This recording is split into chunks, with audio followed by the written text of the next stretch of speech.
제가 말씀을 반복적으로 선포하는 이유는 대한민국에 대한 염려 때문입니다. 우리 민족을 향한 하나님의 부르심이 온전히 성취되기를 원하기 때문입니다. 말씀이 사라질 때 재앙이 맞아요. 아모스 8장 11, 14절 말씀을 인용해 보겠습니다.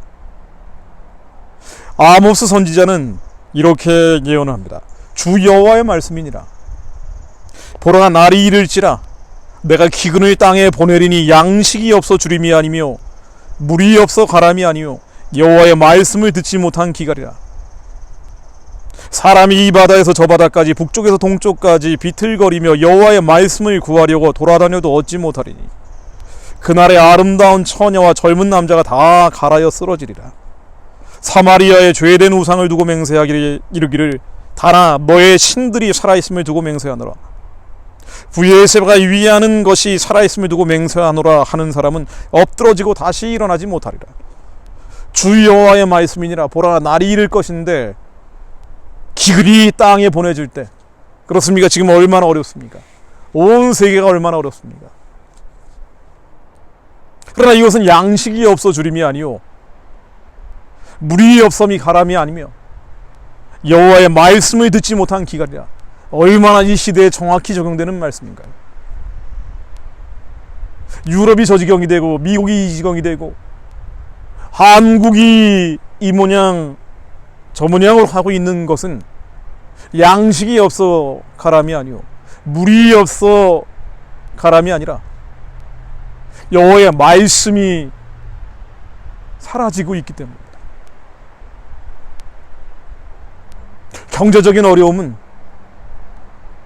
자연 재앙들과 수많은 어려움들은 여호와의 말씀을 듣지 못한 기갈에서 시작이 됩니다. 그래서 더 여호와의 말씀을 선포합니다. 한국이 자칫 여호와의 말씀이 완전히 사라져버린 북한이나 중국의 전철을 닮아가지 않도록 더 말씀을 선포합니다. 오프라인에서 안 된다면 산과 들을 찾아다녀서라도 온라인을 통해서라도 말씀을 선포합니다.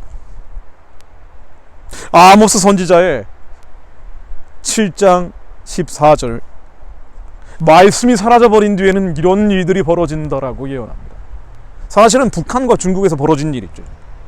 여호와께서 이와 같이 말씀하시기를 너의 아내는 성읍 가운데서 창녀가 될 것이요 너의 자녀들은 칼에 엎드러지며 내 땅은 측량하여 나누어질 것이며 다 빼앗긴다는 겁니다. 너는 더러운 땅에서 죽을 것이요 이스라엘은 반드시 사로잡혀 그의 땅에서 떠나리라 하셨느니라. 아예 추방당한다. 동방예루살렘이라고 불렸던 평양이 일제시대 신사참배의 죄악을 저지르고 김일성이 1945년 북한 땅을 소련 군복 입고 점령한 뒤에 그가 공산주의 체제를 만들 때 협력한 그 이후에 말씀이 사라져버리고 지금 어떤 일들이 벌어졌습니까? 중국 땅에서 20만 명 넘는 북한 여성들이 팔려다닙니다. 너의 아내는 성읍 가운데 창녀가 될 것이요 아이들은 꽃제비로 버림받습니다. 너의 자녀들은 칼에 엎드러지며 강제로 송환된 탈북자들은 아이들이 강제 낙태당합니다. 산모들의 비명소리와 격자, 피 묻은 격자만이 북한의 접경시설에 온갖 수용 시설들에 엎드러져 있습니다. 다 빼앗기고 결국 추방당하고 그 일이 벌어지는 곳이 바로 중국입니다. 말씀이 사라지면 반드시 재앙이 맙니다. 한국이 말씀이 사라질 때 북한과 중국에서 벌어졌던 끔찍한 화변들이 되풀이되지 않도록 더 말씀을 선포합니다. 미국이 아메리칸 퍼스트가 왜 이렇게 가고 있나요? 온갖 인본주의 철학들이 신학이라는 이름으로 들어와 자유주의라는 괴물들을 만들어냈기 때문입니다. 그러나 주님은 사랑과 은혜의 하나님이십니다. 그래서 아모스 선지자는 이렇게 또 예언합니다. 아모스 9장 8절. 보라, 주 여호와의 눈이 범죄한 나라를 주목하나니. 그렇습니다. 우리는 범죄한 나라들입니다. 내가 그것을 지면에서 멸하리라. 하나님은 이제 아예 정리하시려고 합니다. 그러나 주님은 은혜, 사랑, 주님은 용서하고 용납하기를 원하시는 분이기에 이렇게 말씀하십니다. 야곱의 집은 온전히 멸하지는 아니하리라. 여호와의 말씀입니다. 하나님, 아모스 9장 8절에 나오듯 야곱의 지는 온전히 완전히 멸하지 않으시려는 주님의 마음처럼 이 환난 가운데 한국의 교회가 지켜지게 하옵소서. 다시 주님의 율법과 언약과 계명과 성령님 안으로 돌아와 주님의 은혜 가운데 보존되게 하옵소서. 한민족 7천여 디아스포라 교회들이 지켜지게 하옵소서. 야곱의 집은 완전히 멸하지 마시오. 여호와의 말씀이, 이 말씀이 한민족 교회 가운데 응하게 하옵소서. 아모스 9장 11, 15절은 이렇게 이어집니다. 그날에 내가 다윗의 무너진 장막을 일으키고 그것들의 틈을 막으며 그 허물어진 것을 일으켜 옛적과 같이 세우고 그들이 에돔의 남은 자와 내 이름으로 일컫는 만국을 기업으로 얻게 하리라. 이 일을 행하시는 이는 여호와의 말씀이니라. 여호와의 말씀이니라. 보라, 날이 이를지라 그때 파종하는 자가 곡식 추수하는 자의 뒤를 이으며 포도를 밟는 자가 씨 뿌리는 자의 뒤를 이으며 산들은 단 포도주를 흘리며 작은 산들은 노구리니 내가 내 백성 이스라엘이 잡힌 것을 돌이키리니 그들이 황폐한 성읍을 건축하여 거주하며 포도원들을 가꾸고 그 포도주를 마시며 과원들을 만들고 그 열매를 먹으리라. 내가 그들을 그 땅에 심으리라. 그들이 내가 준 땅에서 다시 뽑히지 아니하리라. 내 하나님 여호와의 말씀이니라. 하나님, 이 말씀이 북한의 무너진 교회에 응하게 하옵소서. 그날에 세상 끝에 예루살렘에 주님이 예언하셨던 다윗의 무너진 장막이 회복된다는 이 말씀이 하나님, 이미 무너져버린 동방의 예루살렘 평양에도 이중적으로 성취되게 하옵소서.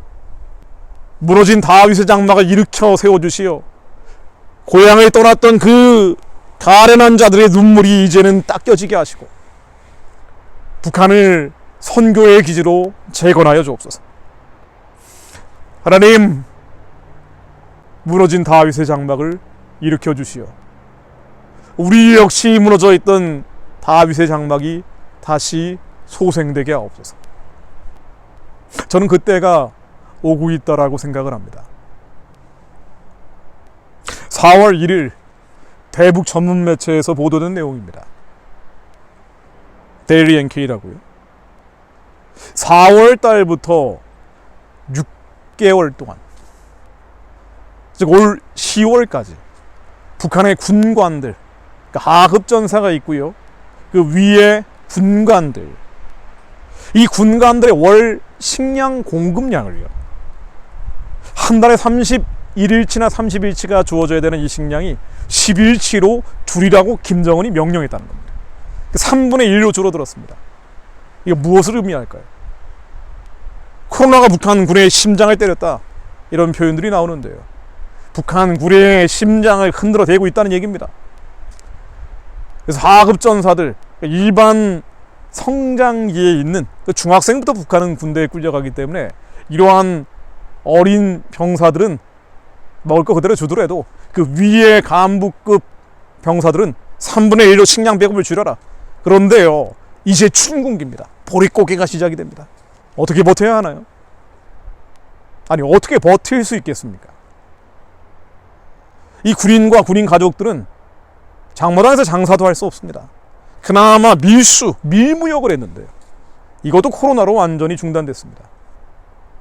북한군은 불평, 불만과 김정은에 대한 원망이 하늘을 치솟고 있을 겁니다. 이게 뭐냐?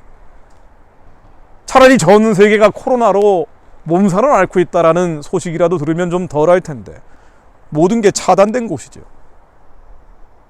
북한 안에서 이모군란이 벌어지지 말라는 법이 어디 있습니까? 이모군란도 구한말에 식량 배급을 줄여가면서 시작된 일 아닙니까? 고려말에 무신의 난이 벌어지지 말라는 법이 어디 있습니까?